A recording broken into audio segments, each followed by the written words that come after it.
Good morning. Hello, everyone. Welcome to the Brave New Media Forum. So you see the five of us now on this stage. So we are about to make this conversation interesting. And 45 minutes, we actually have to do this. So the topic is Young Media Code, and you will hear more about it in a little bit. Elevating content for young audiences. So today, here with me, I have my four guests, and they will help me elaborate this topic that is presented here. So first, here is Gordana Novaković from Serbian Press Council. We have Sanja Đukić and Igor Stojanov from Young Media Network, and Lidia de Reese from FSM, but let me just tell you what it actually is for all the other people who are not from Germany. So, Association for Voluntary Self-Regulation of Digital Media Service Providers. Am I right? Perfect. Thank you. I think it's very important for the context of our topic. So, let me just take a step back a little bit and talk about actually how youth is represented in media here in Serbia. And we actually have official reports, and our partners comes from Serbia. They actually did analysis, actually a report on which is called Youth in the Media Mirror for the 2022, so for the last year. And that report actually told us that mainstream media, mostly, give young people a place and a voice, basically in most cases, in topics such as crime topics and crime reporting. Like youth media have a different kind of perspective. They also have an active role, so they are mostly reporting about youth activism, about some eco-sustainability topics as such, and others. And they also, which is very interesting, took part also the online content creators. They also were a part of this report, and we had several, 10 TikTok channels that they also monitored and just tried to get the whole picture on how they actually talk about, invest, and report about media. And basically, they're more into music, as you can see, of course, if you have TikTok and you follow that kind of content. And basically, there is a lack of social politics topics and such informative content as well. So I just gave you a glimpse. You can, of course, download and read the whole report, but this is how basically youth is represented in the media for the last year. So not to go any further in presenting a report in 45 minutes, we are actually going to start with the conversation. So, Gordon, I would like to start with you. We are talking about the Young Media Code. We have the code for the Code of Ethics. Code of Ethics for journalists here in Serbia, of course, and you are actually dealing with breaches of content. Yes, breaches of content.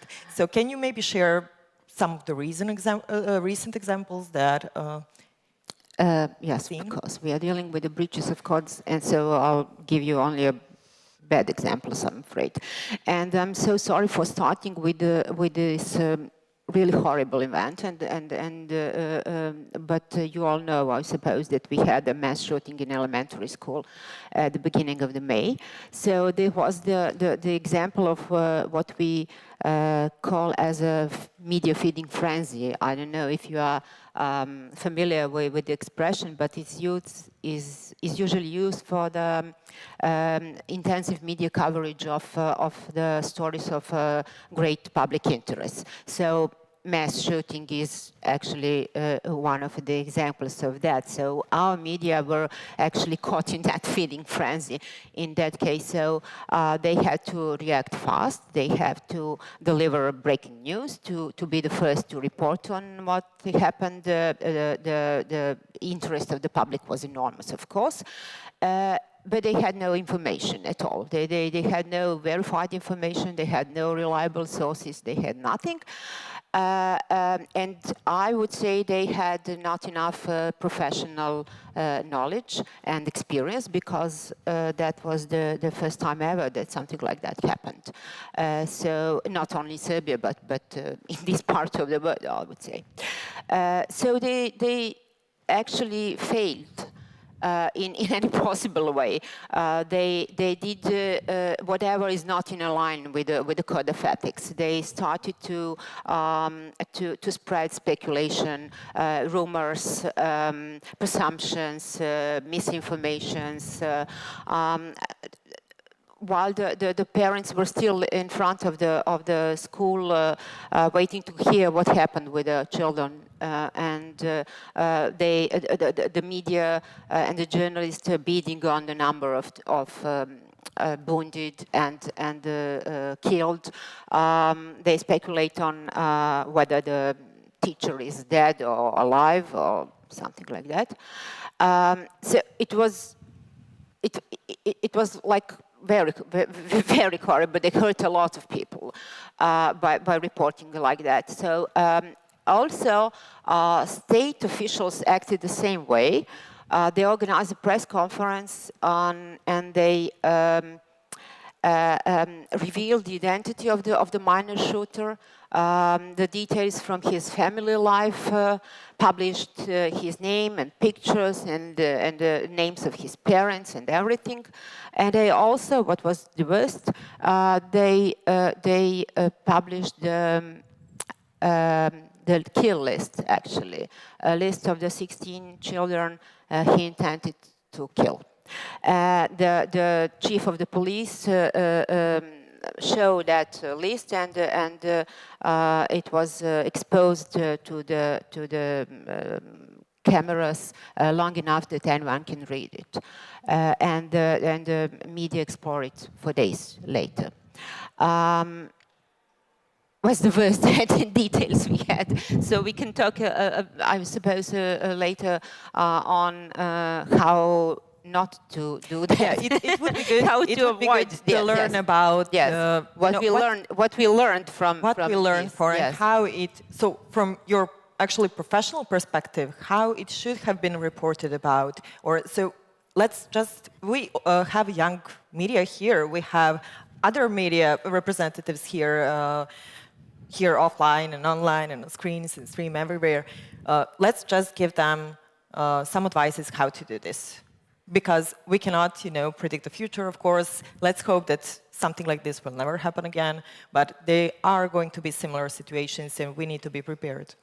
Well, I really believe that the journalism is and must be a noble profession. So we can use what doctors say, first not to do harm. Let's remind that we are all humans. Yes. So first, the truth comes first, no doubt about it. So accuracy above speed. And also we must try not to hurt people we are talking about, we are writing about. So we will probably go into the details later, but that's the first thing I think which we should know. If you want to be a journalist, you have to be committed to professional ethical standards. There is no other way. Agree, really. Guys, would you like to come? If we can stay a little more on this topic, I can say that I agree at all with Gordana, and unfortunately today we cannot boast with a large number of good examples in media, in reporting in cases like that, because I think the most important thing, unfortunately, is sensationalism, the headlines that lead to a click, and I think they don't pay attention on victims, on the family of victims, and they pay a great attention to the one who committed the crime, if we speak about crimes. And I can share one thing from my teaching practice when I try to teach my students what journalism is and what characteristic it should be in written in that style. I, of course, say to them that journalism is objectivity, ethical standards, professional approach, and usually they start to love because it's sadly but true in Serbia today. They don't see it. Yeah, it sounds like a joke today, yes. But I'm very glad to hear if my colleagues prepare any good examples, maybe, from other countries. I'm very sorry because we started with this topic. But I think it could be very helpful for the audience, maybe. Yeah, let's help. It is a very hard topic to report on. Let's be honest. My personal viewpoint is that we shouldn't throw rocks on the journalists and on the media because they're not experienced in this, especially in Serbia and in this region. Even in more experienced, let's say, unfortunately, journalists in these topics or coverages, they do a lot of mistakes. That's because we think that we have embedded morals and ethics within us. And we think that we do the right thing in the moment, but actually, in that cases, it's not enough to seek the truth. That's just not enough, because it is true everything they said for the list of the students. That is a true fact, right? It is true for the murdering of these guys. That is all of those are facts, but it's just bad reporting. So I shared with you on email an example that might be adopted in the world, and that's the New Zealand example. They had a mass shooting in New Zealand, and their prime minister at that time, Jacinda, she gave a list and she gathered all the important editors in the media sector, and they talked a lot how they should cover this. One of the main points that I liked that coverage was nameless and faceless murderer. So they decided, all the journalists, all the professional journalists, to not tell his name, to not show his face. And the Prime Minister at that time said he will remain forgotten by history. That is something that is very important as a message for all others, maybe psychopaths out there. So we don't give them the attention that they want. Basically, they want media attention. And at that time, that is very important. You can report on facts, but if you just avoid them as heroes, that will be very helpful for maybe for some next events. And if you follow or give your attention on the victims instead, that would be also very helpful. Also, one remark because I'm from Macedonia, I didn't report on this case in depth, but I was following what Serbian media were reporting. And because in Serbia, also in Macedonia, the media are polarized, and they are polarized in political sense, in partisan sense, if you want. There are media outlets that are covered by some political parties. And in the first moments, it's very important not to throw doubt on the system. All the media made this mistake. They throw doubt on the system. They blamed the system in the first moments. And that might encourage someone else to do the same thing, because they will say, look, the system doesn't work, so I'm going to do the same thing because the system cannot catch me, the system cannot stop me. You know, so it's very important. Maybe you can analyze the system mistakes afterwards, but not in the first few days while the investigation is still going on and stuff like that. I mean, we can go on and on. But of course. Yeah, of course. I think you got the point that there are some examples that we can teach, we can learn from. Learn from. Yeah. Exactly. Lidia, please. Yeah, I'm not a journalist, but I do want to bring in my perspective coming from youth media protection on online media and media education for children and young people.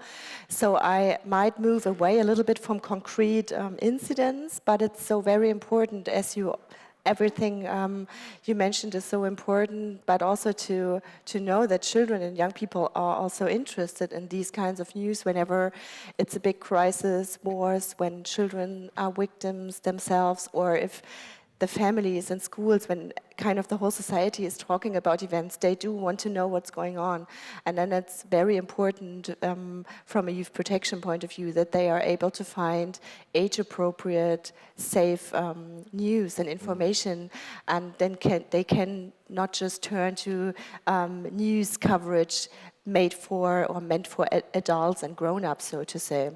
So this is very important. That's why we in youth media protection, we have this kind of approach, protecting from harmful, dangerous content, but also always the enabling or empowering young people to find positive online content and services, especially children's or teenagers' news sites, news information media for the younger ones, ideally on separate services and platforms just meant for them. We talked about FragFin in the earlier session. They have on their starting page, for example, a specific segment where they lead young children and primary school age directly to news sites meant for them. And I know that there's many countries which offer these kinds of services for young children, but obviously teenagers will mostly turn to social media when they are following the news. So this is important also for parents and educators to know, to lead them to positive examples, because also on social media, on Instagram, TikTok, YouTube, anywhere, there is really positive examples of young journalists, really great news coverage, but in an age-appropriate way, and also always combining also with making teenagers, young people aware of press code, of ethical questions, explaining them how to differentiate between true facts and misinformation, for example, all of this. So this is quite of a bigger approach. Now, I just mentioned, I hope it's fine for the discussion. Yes, anyway. Of course, we will go into the details of your campaign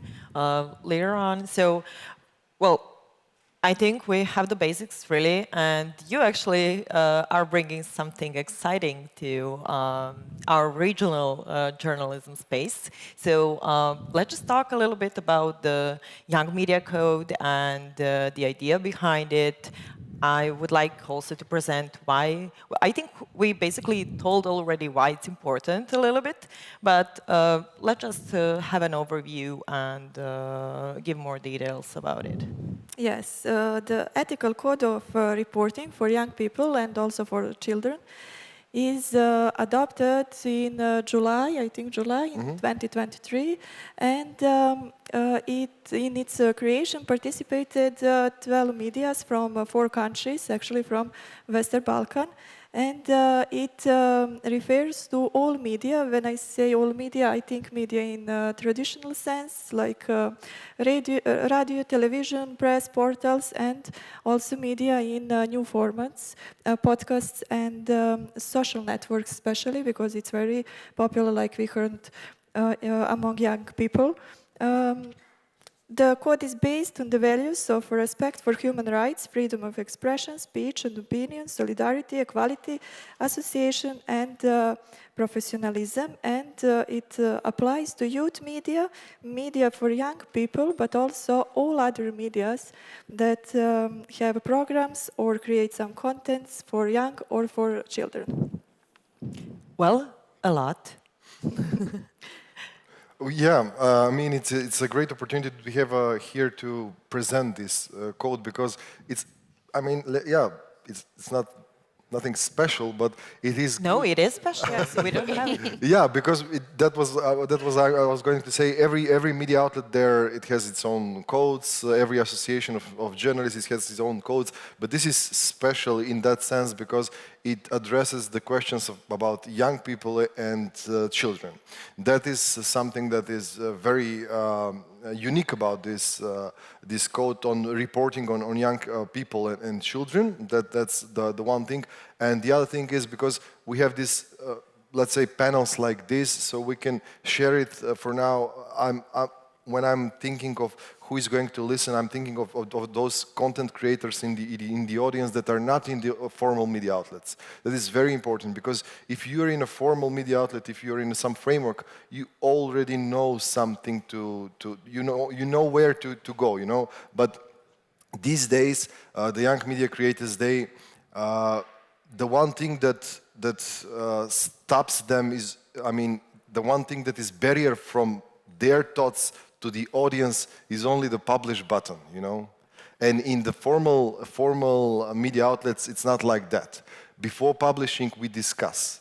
So maybe the young content creators out there do not know this, but we discuss a lot. We discuss how to cover a story, what angle to get from a story, should we publish that, should we publish this. And if you're just a content creator behind your computer, you have just this publish button, you just click it and it's all over the world. Yeah. So that is why it's important, because I encourage every young content creator, everyone who actually uses media outlets in one or other way.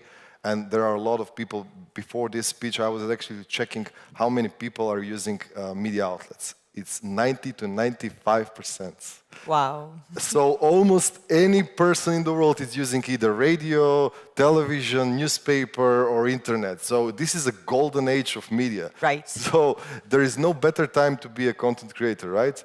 But at the same time, there is no worse time, because you have a lot of responsibility, you have a lot of free space, open space to tell everything, and this kind of codes, they might be useful for these guys. I mean, we in the media sector, we in the formal media sector, we know stuff about it. But the content creators, they can use it from our website. We are also thinking to make it maybe a little bit more interactive, because they don't want to read. So we might do it like a video format, short samples of it, so they can learn and they can see what and why it's so important to have like a framework in creating content. That's actually a great slide into my next question about age-appropriate content, since I think that is very crucial also to help guide the audience and actually to lead them to the right, positive content also. So how it should be marked, or how to differentiate it. So I know that you spoke a little bit in the Young Media Code, and I know the Code of Act of Journalism also has some principles. Guidelines. Yeah, about that. Can you just share? Our? Yeah, the both of you, please. The both organizations. From the code, from the code we have several pillars, let's say, who are very important for reporting. That's the transparency. It's a very important one, because every media outlet should in transparent manner say who are they, what kind of content they produce, because you have this on the television, you know, age-appropriate content. This is for 15 years or older or younger. But in the online world, there is no such thing. So if you produce content for young people or children, you have to be very transparent in this, and you have to tell your audience that this content might be for them. Also, participation of youth and children is very, very important when you are creating a content for them. So for example, the media outlet that I'm coming from, it's university media in Macedonia. We are actually only 2 professional journalists, and we have several media outlets. Most of the content is created by young people, by students and high schoolers. So it is very important. We also have an ethical code for ourselves, and one of the so I'm not sure if this addressed your question very well, but I'm just popping on topics. One very important thing is that when I always tell the students, it's at the end of our code in Macedonia, we have no code can be better controller than yourself. Always check within yourself, with your colleagues. Always check what you want to publish with this code, with the editor, with someone else. Just check it out. And I believe that this could be also a good advice. What other things we have in Young Media Code? It's preventing age-based discrimination. That is something that could be learned how to prevent some of your content, because I believe most of the time it's not on purpose. The discrimination in our content, it's not on purpose, but it's coming from not knowing how to report well. Sure. Gordana, do you have anything to add in this question about the age-appropriate content? How should it be marked? Well, in our code of ethics, there is only one provision that is forbidden using inappropriate, disturbing, pornographic, or other content that may have harmful effects on children. That's the only provision we have, and with no specific guidelines. Actually, we're dealing with print and online media, and the audience are unfortunately not young people, so they do not address them, and they don't see them as their audience. So they usually do not have a content for young people. I'm so sorry, but that's the fact. That's the fact. There is a law for electronic media which have some guidelines, I think, for televisions, how to mark the content, or at what time that should be broadcasted. But I'm sorry, I'm not very familiar with that. I'm not that if that is enough or not. But we are usually talking about that, what is forbidden, what we shouldn't do, but we do not talk almost at all on what should we do and how we should do it. So yeah, that is a problem. Yeah, I think a little bit of networking and connecting here will maybe solve the problem in the future. But I want to ask you something, if I may. Of course. Do you know if the young people see the difference between content made by professional journalists or made by, I don't know, other people, because sometimes I think they don't see the difference between the mainstream media outlets and social networks or anything. Yes, I agree. Yeah. I agree. Young people don't see, I think, difference, and social networks and stuff like that, it's their reality. They use it, and I think most of them are on social networks and don't read newspaper or watch TV. So social networks and creators there have a great influence on young people. It's very important, and I think it is also one of in importance of this ethical code. They need to use it because young people watch them, follow them, listen them. Yeah. You were asking if the audience can tell the difference? Yes. Yeah, but the audience can tell the difference. I believe it's not a science research, but I believe that the audience can tell the difference just if someone follows some kind of rules.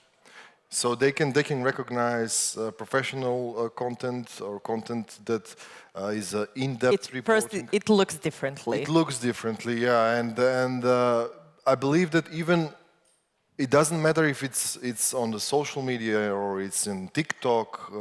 Content is the king, you know. So the content is the most important thing, and I do not differ right now. Are you a journalist or are you? Because we were talking this yesterday.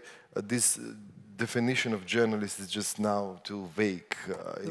Yeah, right. You have just content creators. That's it. But when we speak about young people, do we speak about people between 50 and 30 years? No, well, I would say no. I would say that we also count in kids as young people here in this context. So we often forgot about them, but this is actually, again, a great slide to my next question for Lidia, as I would like you to share the examples that your organization is actually working on, and a little bit about the campaign and Positive Online Content Gallery. Yeah, and I think it maybe adds on quite nicely to what you all just said, because when you again just take a step back to not just news and informational content, but to any kind of online content and services out there, and children and teenagers find interesting, or young adults, for example. It's really interesting to start with a regulatory perspective, that there has been a big strategic shift kind of in the last years that, for example, the European Commission shifted from a safer internet program to a better internet for kids program. So you see the focus, of course, there's laws and regulation about what should not be online, what should children and teenagers not be able to see. But there was a shift, and also this goes quite well with the UN Convention of the Rights of the Child, for example, that they have rights to access online media, to inform themselves, but also to just have fun and be entertained online. So it became more and more important to have kind of criteria, focal points, where providers of online content, and this could be professional media outlets, but this could also be NGOs, young creatives, teenagers themselves creating content for other young people, to have guidelines or criteria where they can turn to. And I think the most, the EU Commission and the Better Internet for Kids program have done this for a couple of years. They have a campaign called Positive Online Content, and you can find criteria there, and also a big resource collection of children's platforms and resources from all over Europe, which fulfilled these criteria. I think the most important thing is that they always start off with a child and young people's perspective. So they go from there. What interests them? Is the content and services, is it reliable? Is it safe? Is it entertaining? Also usable and transparent, but always from a child centristic perspective, so to say. So the first question should always be, who is my target audience? How young are they? What kind of language do they understand? What kind of visuals do they want to see? The basics, basically. Yes, and also, and I think this is more and more important as well, especially when we talk about social media platforms, for example, bigger companies, to encourage providers and services to take in the perspectives of young people more, to make it easier for them to speak up. What kind of features do they want? What kind of content do they actually want? So this is always important to not just talk about young people, but also starting projects, for example, where you can make their voices heard and empower them kind of to become creative themselves. So this is something important. I think I would want to highlight, maybe I can speak about the FSM project Elternguide Online, just a short little bit, because this is, or do you want to go on this question later? You just tell me. Yes? Well, yes, of course. Since I'm also trying to be conscious of our time, I would like to share more examples on how good things works. And I also wanted to add actually a little detail to the whole story that you just said. So for example, just to take it into like the visually when you go to the website, you have the online content gallery. There you can see the actually category of the age of the children. So between the 6 and 7, you have the links on for the content that are appropriate for this age group. And this is how actually, and I suppose it works. I hope that a lot of people are using the website to go, especially the parents, and we talked about their role in all of this before, that they know how to use this tool. And also another thing that I found very interesting from your campaign and your project is the checklist that you have for the content creators. Can you maybe share a little bit about that? Yeah, I think this is, there's really nice visuals also online, so it's made quite easy for providers, but also for parents or young people themselves to read through the checklist, and it covers a couple of points. So the main thing is this appropriate for my age group, for the target group I am doing this kind of content with, but then it also gives advice on how to create safe services, to make usability and navigation child-friendly, for example, to be very reliable and transparent. We had these kinds of criteria already here today, but also to give specific tips on how to be, how to integrate maybe even commercial elements, because these kind of services have to be funded. Nevertheless, they not always can be publicly funded. They have to find other ways as well, or maybe even provide tools or features of communication, because this is something young people already want even before they start going on social media platforms. This gives tips on how to provide interaction, communication, but in a safe and secure way. Exactly. I would also, so let's just agree here, the regulations for the online content is very important. And with me saying this, as I know you will agree, if you don't, please say it now. I would say self-regulation. It's more And important. also self-regulation, Yeah, of course. because we have this in Macedonia. We're talking a lot of this media, internet space should be regulated, and if 95% of people are using it, of course, it should be there should be some kind of regulations. But it's better to self-regulate it than someone else to regulate us, you know. I believe it is the journalism profession. It's not that I'm a journalist or something, but it is on an importance level like the doctors, because they self-regulate themselves, right? You can lose your license from your fellow doctors if you do something. The lawyers as well are self-regulated. You can lose a license from your fellow lawyers. I'm not saying to lose a license for a journalist, not to say something like that, but we should work on a self-regulation, because if we don't, someone else out there, they are going to regulate us sooner or later. Yeah. Yes, so that's awesome. My next question is, so we are talking about young media, we're talking about young content creators and everything else, but how we should or should we include them and actually in developing these regulations? The young people? Yeah. We actually included them throughout the poll that we've made before developing this code. We asked them if they had some kind of document that they're following. Are they aware of some kind of rules that they are for creating content? And actually, throughout that research that we've done, we saw, and also a lot of other desk researchers, we saw that there is a need for these kind of documents. Yeah.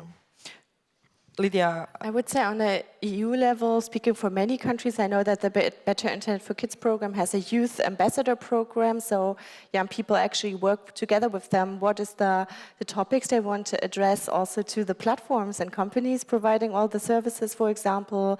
They did something called a Big Youth Pledge, where they work together with big companies on the digital world on translating, for example, data protection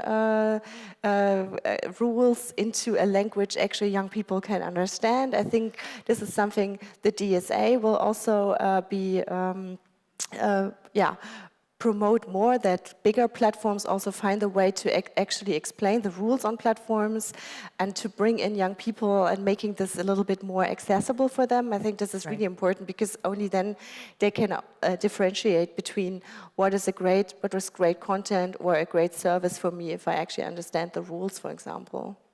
Internet security and regulations and how we actually use it, and how young people, when I say young people, I also think about kids, of course, how they are using. I would like also to refer to you, my dear audience. If you have any questions, now is the time. I think we will have 5 minutes. 5 minutes, a couple of minutes for one question. Yes, I see someone. Can we just go here, because I see this person and I don't see you, but of course we will get to your question, no worries. Can we just have a mic here in the audience so we can hear the question? Well, we can hear it, I believe. Yeah, but I also want to include the people who are watching us online. Sorry. They should be able also to hear the question. So are we able to provide the microphone for the audience? No, we're not. Please talk loud. I just want your opinion. When the mass shooting reporting was happening, we were also discussing in our newsroom from Skopje that we have taken the example of the USA, where mass shooting is unfortunately an everyday thing. And what the media there is reporting on is actually given to them from the officials, from the police. So it's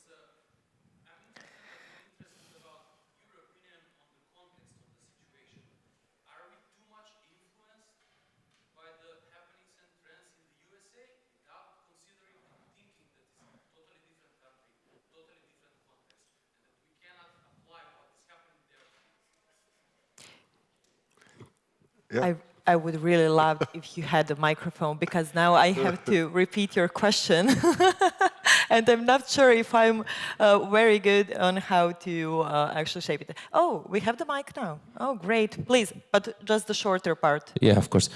So while the mass shooting was happening here, a lot of the media were reporting similar to what the USA media were reporting on mass shooting, and the context there is totally different. The information from the police and mass shooting is happening there more often than here.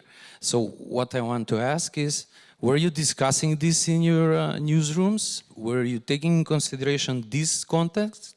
Because in Macedonia, for an example, a lot of journalists were were on the side of the reporting that happened in Serbia by giving the example of the USA and how they report. Thank you. Who would like to take that? I believe Serbians are just more... What's the questions? Can we use their... Are we using the US experience too much, maybe? Too much. Yeah. Is that that was the question. Yeah. Yes. Yeah, yeah. If I understand, yes, I agree with you. We use it too much, and we have, I think, a little bit different ethical standards than they do, and also, well. They always said that the focus should be on the victims and not on the perpetrators, and well, that's okay. But we think that insisting on interviews with the victims are also very ethically problematic, and that's what they always do. That's one thing I don't like actually in America. And there are other, well, so maybe you can... I mean, it's a good just question. Shortly, please, because we are out of the time, I will sorry. be, as I was previously. No. Okay, so yeah, we are a lot of influenced by the US media. Is that good? In some things it's good, in some things it's, of course, it's not so good. In this case, it's not good because they have a lot of mass shootings and stuff like that. But I believe that the one thing that you should do in that kind of cases, you should talk within your editorial rooms. You know, you should talk a lot before publishing something. Yeah, in some cases, talking with the victims can be a very ethically problematic. And if you talk in the newsroom, if you just question your stance, you can also come to a better product. That's something that I want to just emphasize in this forum at the end. If I have just a minute or two, we have 10 seconds. 10 seconds. Okay, we have the obligation to educate the audience as well. We have the obligation to intellectually grow our audience, yes. not just to please them. We don't want just to, if they want blood, we don't have to give them. So we have the obligation to challenge their views as well, not just to ask them what they want and we just give them. It's not a supermarket, it's just a media outlet. Thank you, Igor. Thank you, everyone. And Diana, for the end, can I just invite your audience just 1 second to follow us, Young Media Network, on Instagram? Yes, use your 5 minutes of fame, please. No. Please follow them on social media. Yes, you will see some because interesting ethical content. code will be, we will have a there. campaign in the Thank next you. period. Young very Media much. Networks. Young Media Networks, Follow us. yes. Thank you very much.